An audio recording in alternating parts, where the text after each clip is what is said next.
Hardik Pandya tough టైమ్ను face చేస్తున్నాడు. Gap తర్వాత అంతర్జాతీయ మ్యాచ్లు ఆడబోతున్నాడు. టీ20 వరల్డ్ కప్ లో బరిలో దిగబోతున్నాడు. పేస్ ఆల్రౌండర్ గా టీమిండియాకు పాండ్యా చాలా కీలకం. గతంలో ఎన్నో సిరీస్ల్లో కీలక పాత్ర పోషించాడు. టీమిండియాకు బ్యాటర్ గా బౌలర్ గా మెరుగైన సేవలు అందించాడు.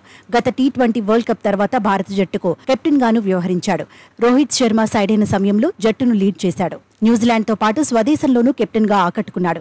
దీంతో టీ20 వరల్డ్ కప్ లోనూ భారత జట్టును నడిపించేది పాండ్యానే అని చర్చ జరిగింది.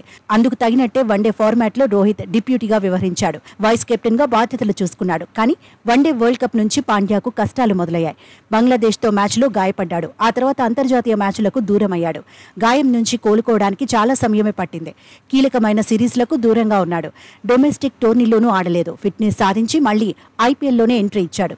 ఐపీఎల్ కూడా పాండ్యాకు కలిసి రాలేదు. ఫ్రాంచైజీ మారాక విమర్శలు ఎదుర్కొన్నాడు.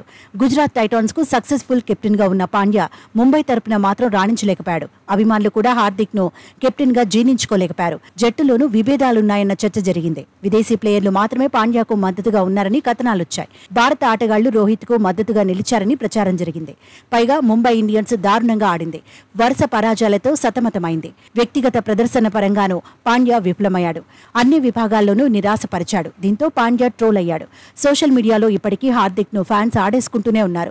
కొంతకాలంగా పర్సనల్ లైఫ్ కూడా గొప్పగా ఏమీ లేదని చర్చ జరుగుతోంది. భార్యతో పాండ్యాకు విభేదాలున్నాయని సోషల్ మీడియాలో టాక్ నడుస్తోంది. ఇలాంటి పరిస్థితుల్లో వరల్డ్ కప్ లో హార్దిక్ ఎలా ఆడతాడనేది ఆసక్తికరంగా మారింది. ఒత్తిడిని తట్టుకుని రాణిస్తేనే పాండ్యాకు సైకలాజికల్ గా అడ్వాంటేజ్ అవుతుంది. లేదంటే మున్ముందు జట్టులోనూ చోటు పోతుందనే కామెంట్స్ వినిపిస్తున్నాయి. టీ20 వరల్డ్ కప్ లో భారత జట్టును నడిపిస్తాడనుకున్న ప్లేయర్ ఇప్పుడు సవాళ్లను ఎదుర్కొంటున్నాడని మాజీలు అంటున్నారు. చివరకు జట్టులో చోటు కోసం పోరాడాల్సిన పరిస్థితి వస్తోందంటున్నారు. మొత్తంగా పాండ్యాపై అందరి ఫోకస్ పడబోతోంది.